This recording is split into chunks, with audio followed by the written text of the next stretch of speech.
Hola, ¿qué tal? ¿Cómo están? Me da gusto saludarles. Esta va a ser una clase grabada, ya que se nos ha indicado por ser día festivo, pero las clases en el World online tiene que pasarse porque solo es local la celebración.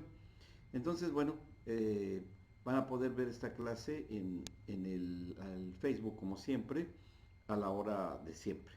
Entonces vamos a iniciar con nuestro tema siguiente, que ya es el comienzo del ministerio del Señor Jesucristo y algunas cuestiones que hay que considerar muy importantes. Vamos a procurar lo mejor que se pueda en cuanto a la brevedad, en cuanto a lo importante que es eh, esta tan, tan determinante para la humanidad entera. Entonces vamos a ver cómo es que empieza el ministerio del Señor Jesucristo. Bueno, un poco de historia que se sabe, no es muy amplia, como habíamos dicho la clase anterior, que la infancia del Señor Jesús no hay muchas referencias porque no es necesario que las haya. No es necesario que hubiera una descripción más que la que encontramos en Lucas, que lo vimos, lo leímos. Y bueno, vamos a continuar la historia porque ya la juventud del Señor Jesús, cuando regresan de Egipto, pues va a ser dedicada a estar como todo primogénito a las labores de la casa, ayudando a su padre adoptivo José en la carpintería. Ahí va a estar hasta que realmente su ministerio inicia. Y llega un personaje determinante en la conexión entre todo lo que es el Antiguo Testamento y el Nuevo Testamento. La conexión espiritual, estratégica, entre todo lo que fue con los pactos antiguos, con el nacimiento del nuevo pacto a través del Verbo encarnado, que es el Señor Jesucristo. Él ya en su ministerio, así se va a dar, así va a ser, y podemos ver cómo se abre con el primo del Señor Jesucristo, que es Juan el Bautista. Ahí se va a empezar a dar todo esto de inicio y que fue impresionante este inicio porque él entra y lo introduce como profeta de Dios, el último de los profetas del antiguo pacto, pero el primero del nuevo, que fue Juan el Bautista, y que fue preparado para eso, cumpliendo una profecía de ser la voz que clama en el desierto. Cuando Juan el Bautista lo presenta, nosotros podemos ver que Juan el Bautista estaba en plena actividad profética, bautizando para arrepentimiento de pecados solamente. No bautizaba en el nombre del Padre, ni del Hijo, ni del Señor Jesucristo. No era su labor de él. Él cumple en esperar que en uno de esos días de su ministerio profético se presentara el Mesías prometido y hacerlo público. Y eso sucede cuando lo presenta después de unas predicaciones muy fuertes a la audiencia que se fue reuniendo en gran cantidad porque era el año en el que descansaban los judíos, porque era fue un año sabático, ya casi al principio de el ministerio de Cristo va a abrir así, en ese tiempo. Y cuando después de esas predicaciones diciéndoles a los fariseos, a los doctores de la ley, Juan el Bautista, ¿no? Eso lo podemos leer en Mateo 3, 7 al 12. ¿Quién les enseñó a oír de la ira venidera? Hagan pues frutos dignos de arrepentimiento y no piensen dentro de ustedes mismos al decir, Abraham Padre, porque yo les digo que Dios puede levantar hijos a Abraham aún de estas piedras. Y bueno, obviamente que eso levantaba ámpula en todos los que le oían. Y bueno, al que le venía el saco, pues que se lo pusiera. Y bueno, pues varios sí se molestaban, ¿no? Pero muchos sí fueron bautizados en el bautismo de Juan y tenía discípulos. Hasta el día en el que él avisa que ha de llegar el que los va a bautizar con el bautismo en el Espíritu Santo, pues ese es el indicado para recibirlo como el Mesías Salvador del mundo. Ya el Señor Jesús ya había empezado a hacer alguna predicación por ahí con cierta discreción, con cierto, eh, pues, un poco de llamar la atención a la gente de sus mensajes. Se recordarán ustedes en las bodas de Caná, que le dice a su madre, mi mujer, mi tiempo aún no ha llegado, todavía no era el tiempo de inicio pleno, absoluto, porque tenía que cumplirse esto que sucedió con Juan el Bautista. Él siempre se manejó como un hijo de familia, sujeto, hasta que ese ministerio se va a iniciar. Si bien ya estaba él haciendo sus primeros pininos o inicios en su ministerio, cuando se encuentra con Juan el Bautista para que fuese bautizado por Juan el Bautista. Y fue todo un acontecimiento porque, al menos para Juan, porque pues bueno, Juan había vivido casi toda su vida en el desierto. Se piensa que en medio con los esenios que vivían en el desierto de Qumran, de Judea, en el desierto de Judea, donde están las cuevas de Qumran.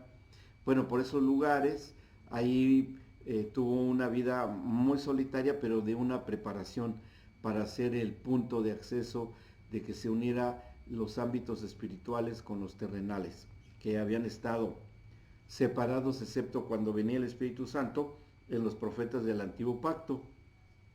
Y así es como se va a dar el inicio, y podemos hacer la lectura del Evangelio según San Marcos, capítulo 1, versículo 4 al 8. Ahí podemos ver lo que estaba sucediendo. Dice, bautizaba Juan en el desierto y predicaba el bautismo de arrepentimiento para perdón de pecados. Y salían a él toda la provincia de Judea y todos los de Jerusalén, y eran bautizados por él en el río Jordán, confesando sus pecados. Y Juan estaba vestido de pelo de camello y tenía un cinto de cuero alrededor de sus lomos, y comía langostas y miel silvestre, y predicaba diciendo, viene tras de mí el que es más poderoso que yo, y a quien no soy digno de desatar agachado la correa de su zapato. Yo a la verdad los he bautizado con agua, pero él los bautizará con Espíritu Santo y fuego. Y bueno, toda la gente estaba expectante. Como hemos leído, había una gran multitud que estaba oyendo este mensaje, y bueno, muchos ya por la curiosidad, y muchos que ya habían sido bautizados por Juan, pues ¿cuándo vendrá? ¿Quién viene? O sea, ¿quién va a ser? ¿Quién va a ser el que va a bautizar en el Espíritu Santo? Bueno, el mismo Salvador del mundo era el que iba a llegar, el que perdona los pecados del hombre, y pide algo. Cuando llega Jesús le pide a Juan que lo bautizara él, Juan. Y Juan se queda muy sorprendido y le dice, a ver, yo soy el que necesito ser bautizado por ti y tú vienes a mí. Pero el Señor Jesús le dice, dejémoslo así por ahora, porque nos conviene cumplir con lo que es justo. Entonces le dejó. O sea, ¿qué hizo el Señor Jesús? ¿Por qué esas palabras? Porque el Jesús de Nazaret, el hijo del hombre, tenía que hacerse presente y cumplir con una disposición legal que existía.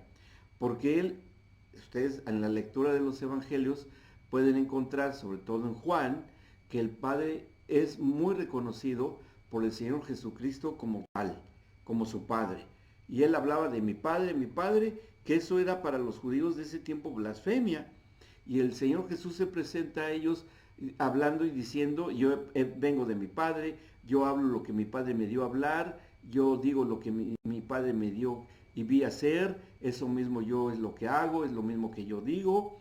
Y bueno, pero ¿por qué lo dijo el Señor? Porque cuando él llega para que sea bautizado por Juan el Bautista, cuando está en el río Jordán y lo va a sumergir en el agua, Dice en Marcos 1, 10 y 11. Marcos 1, 10 y 11. Dice, y luego cuando subía Jesús del agua, vio abrirse los cielos y al Espíritu como paloma, no una paloma, como en forma de paloma, que descendía sobre él, y vino una voz de los cielos que decía, tú eres mi Hijo amado, en ti tengo complacencia. ¿Y qué es lo que pasó ahí?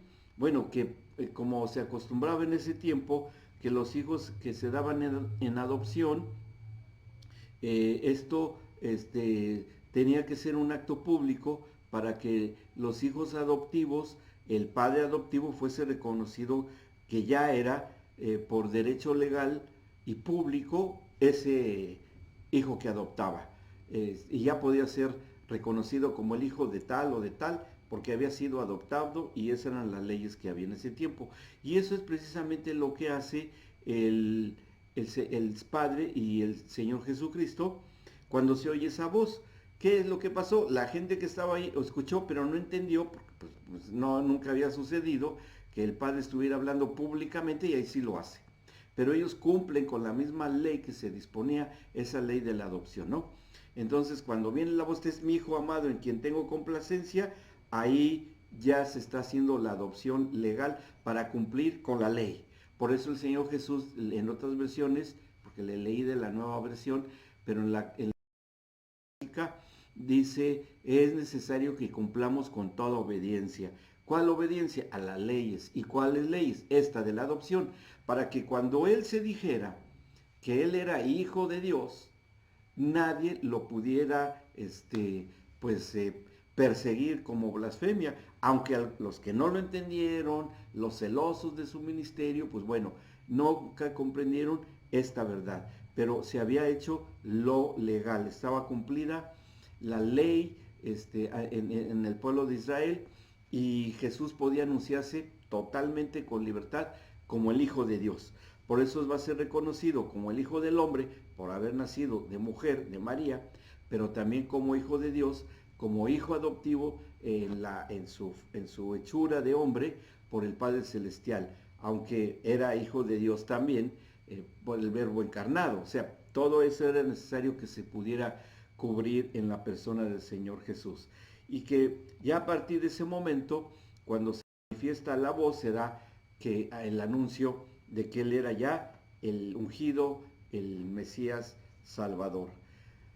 Y así inicia el ministerio del Señor Jesús y va a ser un ministerio que también iba a tener una entrada muy necesaria, una entrada muy importante porque él, como a imagen y semejanza de carne y sangre como nosotros, él tenía que ser probado y va a ser probado no por los hombres, no por las leyes de los hombres, sino que iba a ser probado por el Espíritu Santo.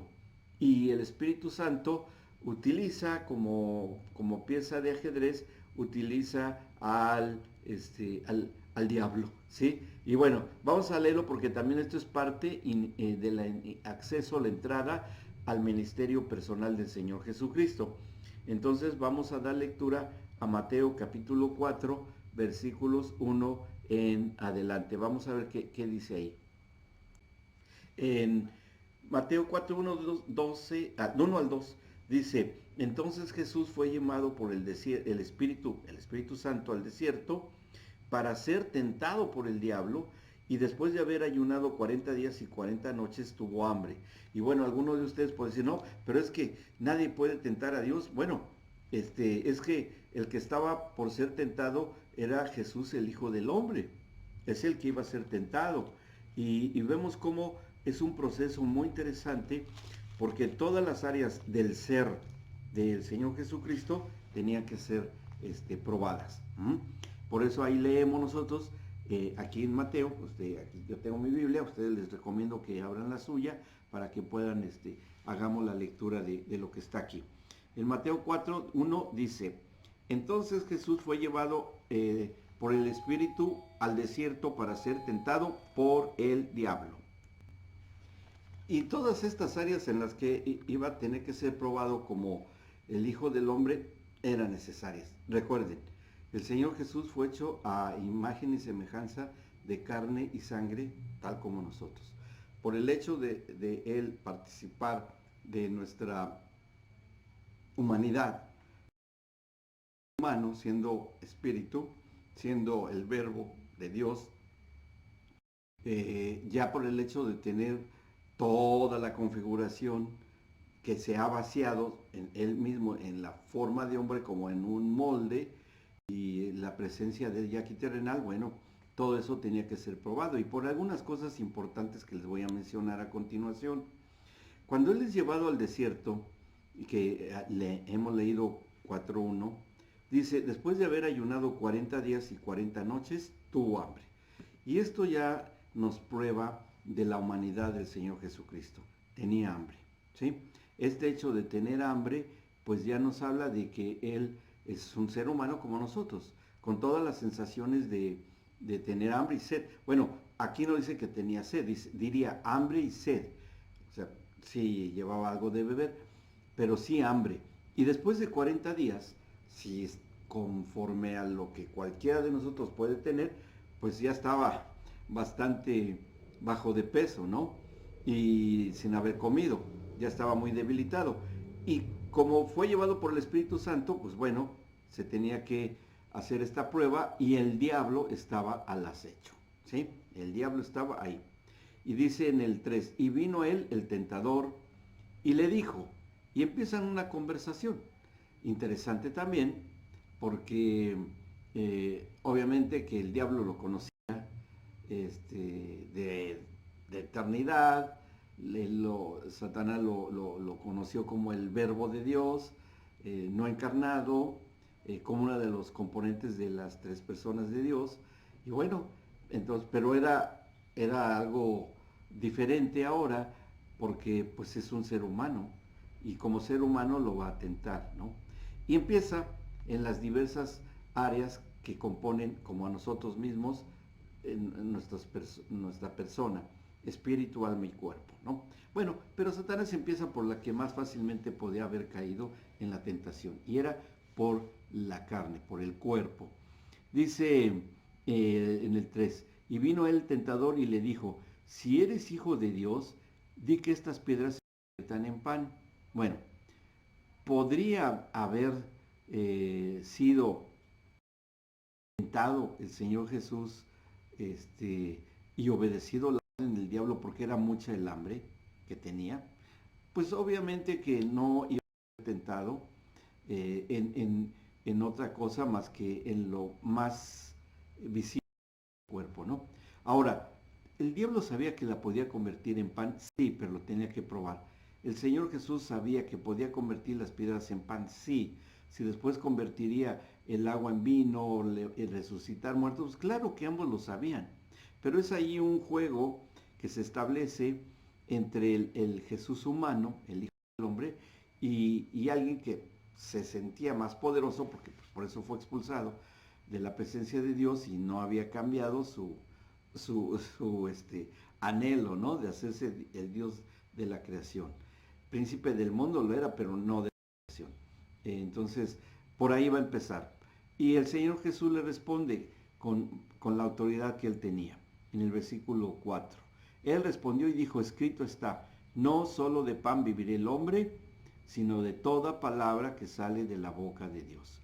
Y ahí vemos cómo es que el Señor Jesús le contesta y él empieza a decir algo muy clave, porque cuando le dice, no solo de vivirá el hombre, sino de toda palabra que sale de la boca de Dios, posteriormente el Señor Jesús se va a presentar en sus sermones, sus predicaciones como vida, ¿sí? Él es el pan de vida, y así se va a presentar el vida del cielo, el pan de vida, como fue el maná, que fue algo profundo, ahora después él sería el pan, y así se presenta en la última ocasión que está con sus discípulos, cuando parte el pan y el jugo de la vid, y le dice, este pan, etcétera, etcétera. Bueno, y entonces él le está diciendo, a ver, al diablo, ¿no? Sí, en una reflexión acerca de esto que le dice el Señor Jesús al diablo. Dice, a ver, no solo de pan vive el hombre, ¿sí? Ok, todos los hombres viven de pan, pero hay algo más importante que es la palabra que sale de la boca de Dios. Eso es alimento. Y el Jesús mismo es la palabra del Padre. Eso lo vemos en Génesis, cuando el Padre dice, sea la luz, y es la luz, sean las aguas, sean los animales, toda la creación. El Padre de él, de su sabiduría infinita, lo que se deba de hacer en la creación, sale el diseño y ya tiene todo el elaborado, todo lo que va a hacerse. Sale su palabra, la palabra de Dios, la palabra no hecha carne, que es Cristo mismo, es esa palabra, y es el ejecutor o el que va a estar ahí trabajando en la albañilería de la creación, el Espíritu Santo. ¿Sí? Ahí los tres trabajando. Entonces, ¿quién era la palabra? El mismo Señor Jesucristo, el mismo que le estaba hablando al diablo. Por eso es que no prospera esta tentación. Dice, sino de toda palabra que sale de la boca de Dios, es decir, esa es la vida. Y yo soy esa palabra. Entonces, ya no podía hacer nada. El diablo se va a otra área del Señor Jesús. ¿Y cuál es esta otra área? El área de el alma de Jesús. ¿Qué pasa ahí? Dice el 5, versículo 5. Entonces el diablo le llevó a la santa ciudad, del templo, que era un lugar bastante alto, bastante elevado, y ahí lo pone hasta arriba, y ahí es donde lo pone en una situación muy, muy difícil el diablo, y allí pues bueno, cuando está en una situación muy difícil, si eres hijo de Dios, échate abajo, porque está, a sus ángeles mandará acerca de ti, y en sus manos te para que no tropieces con tu pie en piedra. Y ahí es donde lo pone el diablo en una situación muy comprometedora. Y esa situación era bastante difícil porque con lo debilitado que estaba y se podía soltar en cualquier momento y se hubiera caído al vacío.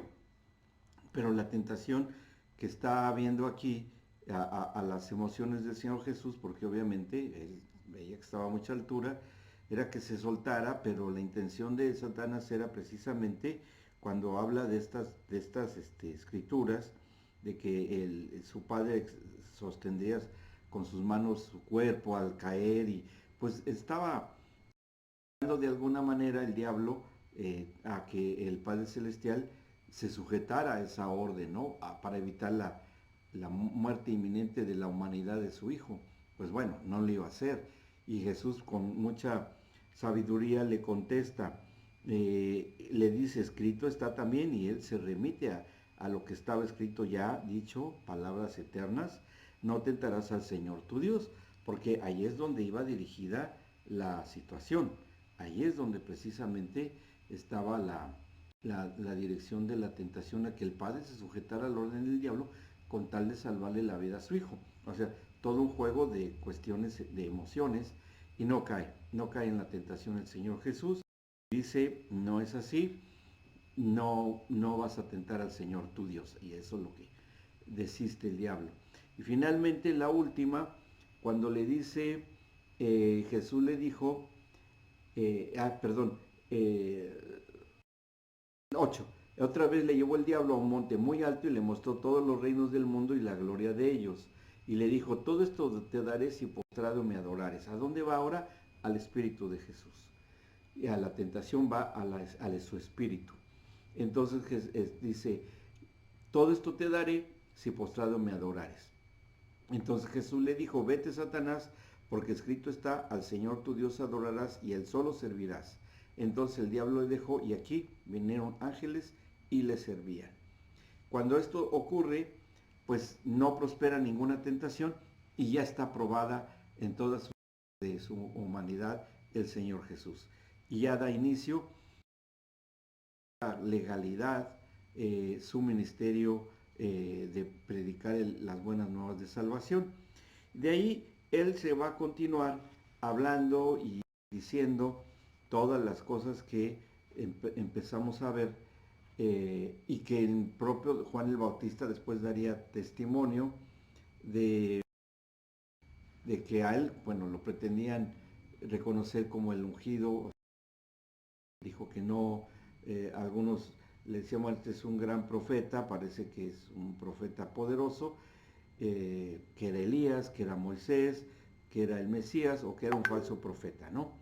Y bueno, él siempre dijo, no, no soy eso, yo nada más vine a anunciar al Cordero de Dios que quita el pecado del mundo, como lo anunció en el bautismo del Señor Jesús. Y varias veces le preguntaron, ¿quién eres? Eres, dijo, y eso está en Juan 1, 20 al 28. Y no, en el Juan 1, 20 al 28 lo va a negar el Señor, que Él no es el Señor, eh, eh, el Hijo de Dios, Mesías Redentor, el celestial. Él nada más enfatiza que Él es el que lo iba a anunciar, iba a entrar el acceso. Y bueno, a partir de ahí, Juan empieza a menguar, porque dice, es necesario que yo mengue para que él crezca. Pues bueno, Juan es encarcelado, después como que duda un poco, y encarcelado, bueno, sabemos que va al martirio con y con la hija de Herodías, esta Salomé, que le pide la cabeza de Juan el Bautista, y bueno, es decapitado, y bueno, es toda una situación. Pero ya estaba establecido el ministerio del Señor Jesús. Y Juan, pues se había cumplido su labor como ese anuncio profético que él hizo. Cuando esto se da, y cuando esto pasa, entonces sí, ya se da la, la gran entrada ministerial con sus 5 ministerios, el Señor Jesucristo. Pero para hacerlo, si bien empezó él solo, pero empieza a buscar a sus discípulos. O sea, empieza a tener gente que oye sus predicaciones, quedan maravillados por lo que está predicando, y entre algunos él se va viendo quiénes son, todo, bueno, hasta que finalmente él va a seleccionar dentro de sus discípulos, que ya había mucha gente que lo seguían, que muchos estaban creyendo en su mensaje, pero los indicados, él sabía quiénes iban a ser. Y en ser los primeros son Andrés y Juan. Andrés y Juan van a ser los primeros 2 discípulos del Señor Jesús, quienes habían sido discípulos primeramente de Juan el Bautista. Andrés, que fue el que aceptó por medio de Juan el Bautista ese testimonio, se lo fue a decir a su hermano Andrés, y bueno, ya ellos a partir de ese momento, cuando lo ven, lo reconocen en Juan 1, 35 al 39, dice, al día siguiente está otra vez Juan con 2 de sus discípulos, y al ver a Jesús por ahí dijo, miren, este es el Cordero de Dios. Cuando los dos discípulos lo esto, siguieron a Jesús. Viendo Jesús que le seguían, les dijo, ¿qué buscar? ¿Qué quieren? Y ellos le dijeron, maestro, ¿dónde vives? Le contestó, vengan y vean. Y bueno, que estaban siendo hasta cierto punto discipulados por Juan el Bautista, pero reconocen por medio de Juan también que ese era el Cordero de Dios. Y dice, este es al que tenemos que seguir.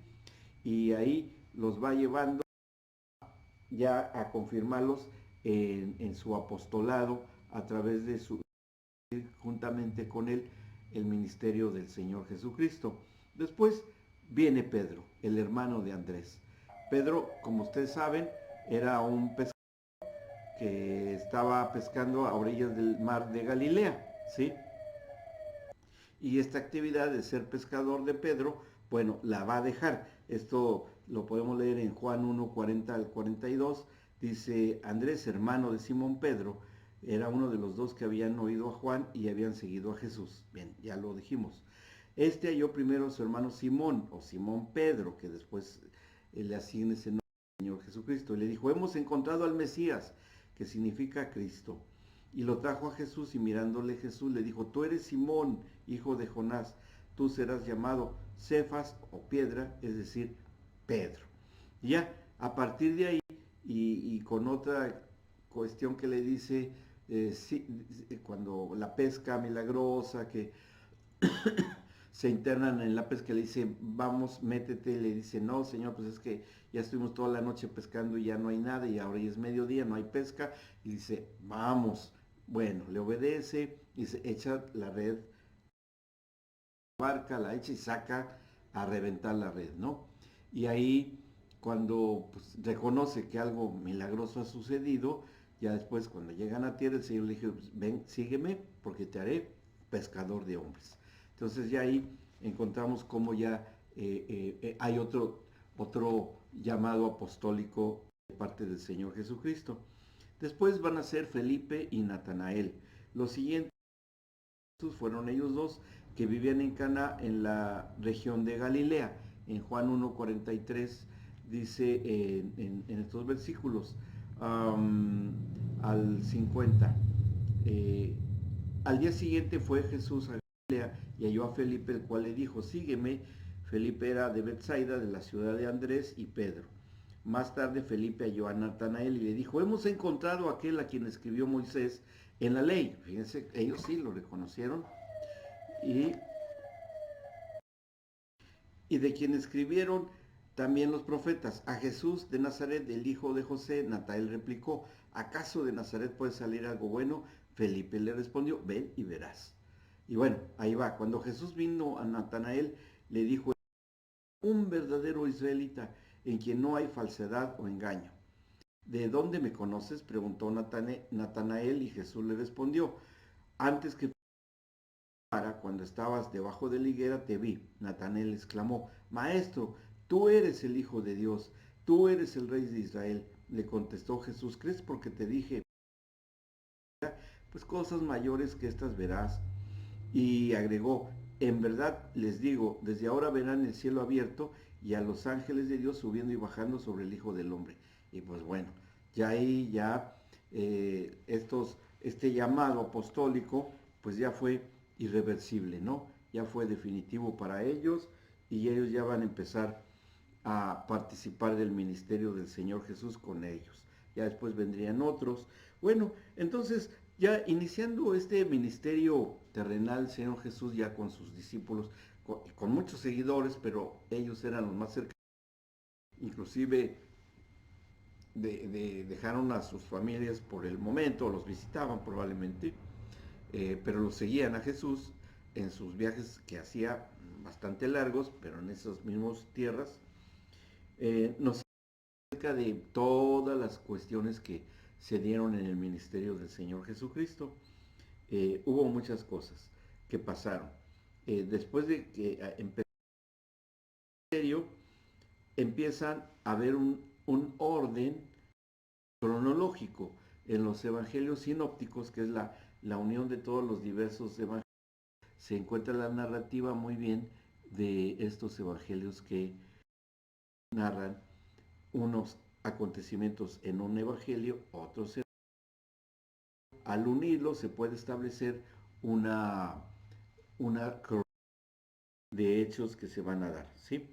Y eso es lo que vamos a ver siguiendo esta cronología, que pues bueno, nos ubica muchísimo más el ministerio del Señor Jesucristo, ¿sí? Bueno, ¿qué es lo que va a pasar? Lo primero que ocurre, ya dijimos, fueron las bodas de Caná de Galilea. Se los voy a ir narrando como fueron sucediendo de acuerdo a esta cronología. Viene esto. Después Jesús despeja el templo cuando a los cambistas que estaban ahí, los mercaderes que estaban haciendo un negocio no muy adecuado. Juan 2, 13 al 25, eso va y limpia el templo, echa fuera a los cambistas y los saca. Dice, la casa de mi padre es casa de oración y no, y la han convertido ustedes en cueva de ladrones, ¿no? Y bueno, fue muy fuerte el inicio, pero bueno, así tenía que hacerse. Después con Nicodemos. Estoy hablando toda la narrativa de Juan porque es el que más cercano estuvo con el Señor Jesucristo. Es el más cercano. Entonces Jesús con Nicodemos es lo que sigue. Juan 3, 1 al 21.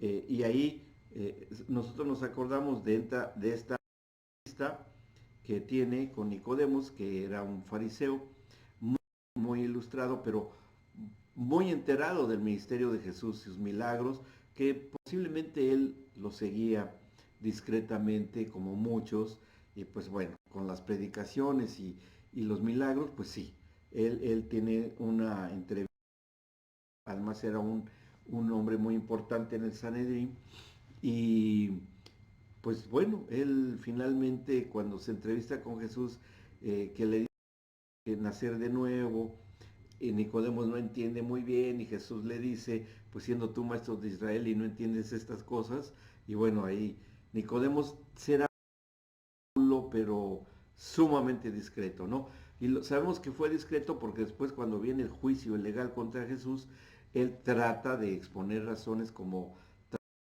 abogar por él, ¿no? Pero bueno, no es escuchado, pero vemos que sí, había un gran interés de Nicodemos. Probablemente Nicodemos después se haya convertido al cristianismo, es posible que sí, no se nos haría a nosotros algo raro que hubiese sucedido. En ese tiempo hubo casi cosas que pasaron casi al otro día, pero hubo cosas que estaban un poco distanciadas, semanas. En ese estaba con lo de Nicodemos cuando Juan el Bautista es encarcelado.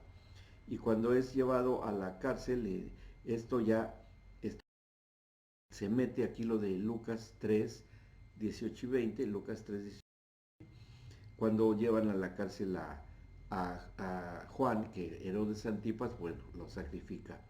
Después de ahí el Señor Jesús se encuentra con la samaritana, ¿sí?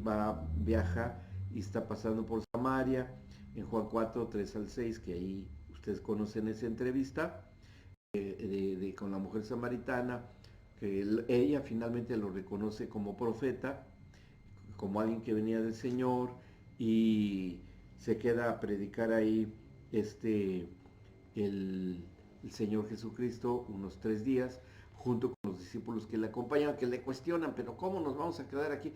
Y sí, es necesario obedecer, porque le preguntan, ¿por qué es necesario obedecer? Porque de ahí se predica el Evangelio a través de esta mujer.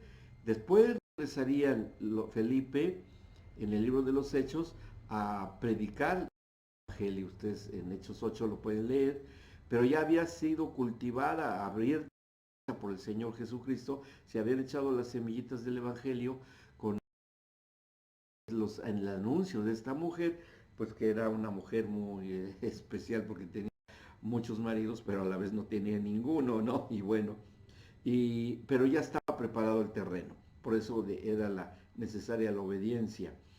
Después los discípulos ya se vuelven a reunir y ya está ahí muy interesante porque los discípulos cuando ven que él no tiene deficiencias, o sea, que no rechaza a los samaritanos, los discípulos que le acompañaban, empiezan a entender qué es el propósito del Evangelio, que después verán no era nada más para los israelitas, sino aún para los samaritanos que estaban muy del pueblo de Israel, ¿sí?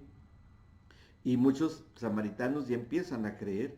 Después de ahí el Señor Jesús regresa a Galilea, en donde ya en la predicación en Galilea, que empieza un ministerio ya más abierto, donde ya empieza a haber muchos milagros, que empiezan ahí a tener toda una serie de acontecimientos bastante milagrosos y más que nada la enseñanza del Señor Jesucristo, que a través de todas las parábolas, todos los ejemplos que él ponía, el sermón del monte, todo lo que se va a estar y que todos los discípulos oían muy atentos, todo lo memorizan. Posiblemente el único que sí anotaba algunas cosas era Mateo, que bueno, llega su momento en que es llamado también, y él, el Señor Jesús, que predicaba, y después les dijo en una ocasión, el Espíritu Santo que vendrá les recordará todas las cosas que yo les dije, ¿sí? O sea, iba a haber una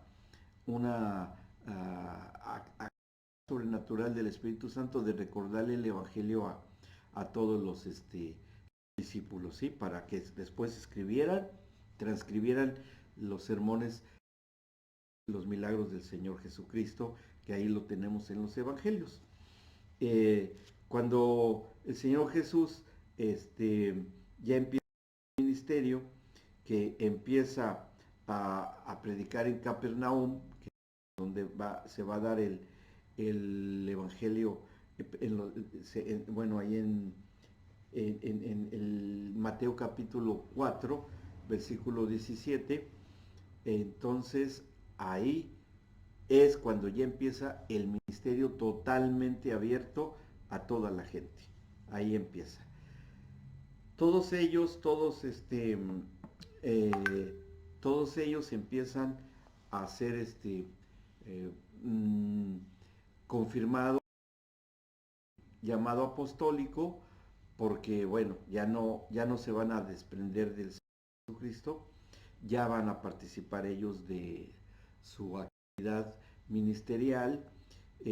Juan, Pedro, Andrés, Felipe, Natanael, todos ellos ya empiezan a caminar y su región principal de Jesús va a ser en Galilea, ¿sí? Todo lo que es el mar de Galilea, ellos ahí y se da la predicación del Sermón del Monte, donde ya había 5,000 personas reunidas, sin contar mujeres y niños, era una multitud enorme, que ahí ocurre la multiplicación de los panes y de los peces, y ahí es cuando ya los discípulos empiezan a ver qué persona era el Señor Jesús, que era como ellos, caminaba como ellos, comía con ellos, jugaba con ellos, se llevaban bien como amigos, se reía con ellos, se cansaba como ellos, pero era notable que ese era el Hijo de Dios.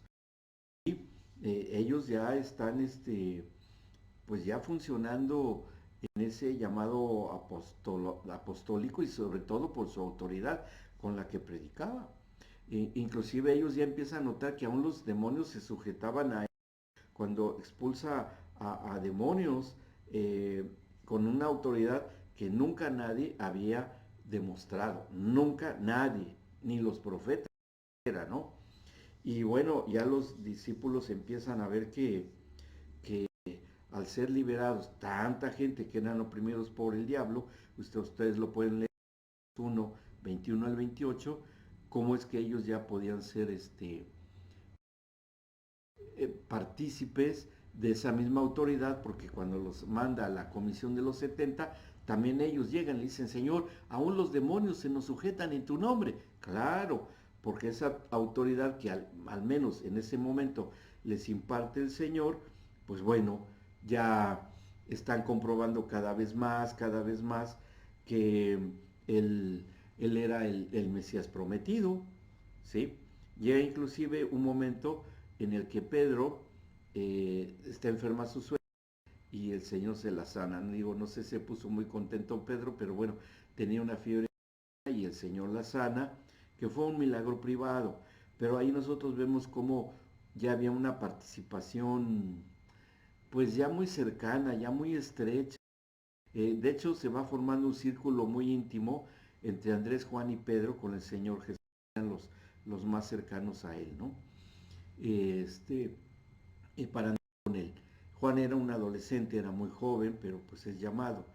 Y empiezan a ver todas las cosas que el Señor hace de sanar enfermos, la popularidad aumenta ya a niveles en el que ya empieza a producir cierta, sobre todo al grupo religioso, los sacerdotes, los fariseos, los saduceos, los escribas, los doctores de la ley, lo empiezan a probar, lo empiezan y tratan, bueno, por celos, envidia o lo que ustedes quieran, que no creían el mensaje de que él era el Mesías, pues tratan de hacer lo que caiga en trampas, ¿no? Ponen un sinfín de trampas. Pero el Señor Jesús prosiguió, no importando, y con la doctrina misma de él, pues dejaba callada la boca en muchísimas ocasiones a los fariseos cuando lo cuestionaban, pues se quedaban callados. Entonces el Señor empieza a tener cosas que tenían un trasfondo espiritual. O sea, aparte de la liberación de demonios, el Señor Jesús empieza a limpiar leprosos. A los leprosos se les consideraba como que estaban pagando sus pecados con la lepra. Se consideraba el origen de la lepra el pecado. Y cuando él empieza a sanar leprosos, para los fariseos, pero ¿cómo? Pero lo que hizo el Señor Jesús, y muy atinadamente, que cuando sanaba a los leprosos, los enviaba con los sacerdotes al templo para que verificaran que ya estaban limpios y puros. Quiere decir que habían sido perdonados sus pecados. Y cuando ellos les decían, ¿y quién o cómo fue que les perdonaron sus pecados? Bueno, pues fue el varón que anda predicando, que es de Galilea y que es carpintero y todo, pero ¿cómo iba a perdonar pecados un predicador que se decía falso profeta y bueno, falso Mesías? Y bueno, pero era necesario que sucediera también. Jesús sana a un paralítico, que ustedes se acuerdan que rompen el techo sus amigos del paralítico, y también tus pecados son perdonados, levántate y vete. Y tomó su lecho y se fue. Y eso fue precisamente lo que más le produjo alarma a los grupos religiosos, que perdonara pecados como Dios perdona pecados. Y eso fue algo que era no, no tomado pues con sabiduría, sino cómo es posible que éste se atreva a perdonar pecados, ¿no? Y bueno, pues lo estaba haciendo. Y la evidencia era la sanidad de la lepra, la sanidad de la parálisis por los pecados, la liberación de demonios por la mujer tenía 7 demonios, o sea, todo eso fue un verdadero escándalo para todos ellos, ¿sí? Y bueno, va a ser algo tremendo, tremendo para ellos, en el que se va a dar estos milagros con el Señor, ¿sí?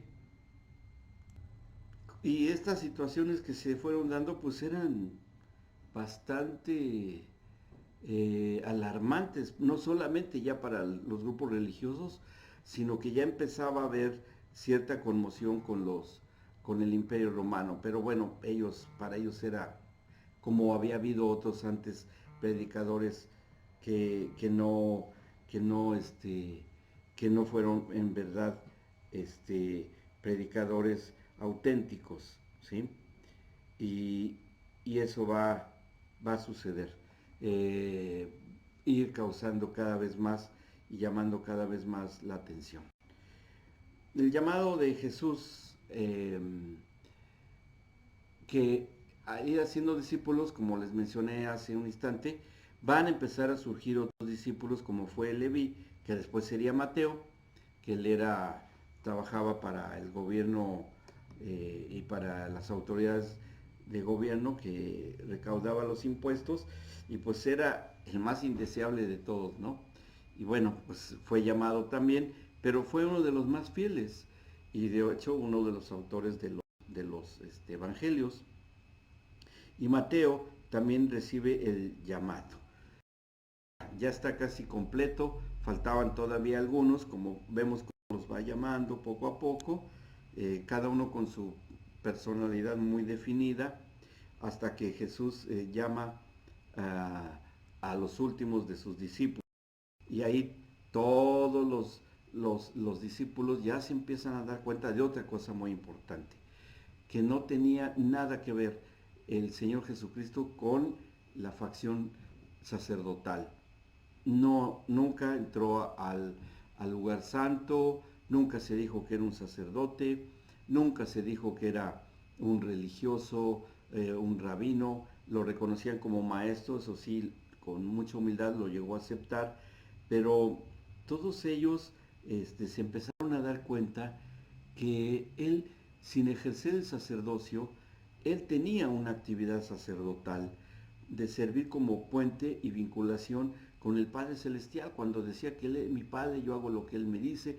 Entonces los discípulos empiezan a ver, pero a ver, él no viene del sacerdocio de Aarón, es de la tribu de Judá, pero ¿por qué es mucho más efectivo que las predicaciones en las sinagogas de la Torá, porque es más efectivo. Y es más, dice él, está escrito, la cátedra de Moisés dice, y en las leyes está escrito, pero yo les digo, ¿sí? O sea, como que se agregara cosas a la escritura.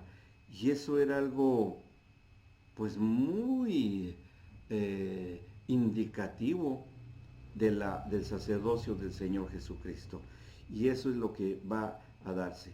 Y bueno, finalmente estamos acercándonos a al ministerio, ya en el clímax del ministerio del Señor Jesucristo. Bien, bueno, esto lo veremos la próxima sesión porque, bien, se nos ha agotado el tiempo y hasta aquí vamos a dejarle. Bueno, me despido de ustedes. Hicimos un pequeño repaso al principio y ahora ya continuamos en nuestra última etapa de esta clase. Me despido de ustedes, que tengan muy buenas tardes o noches y nos vemos. Bendiciones.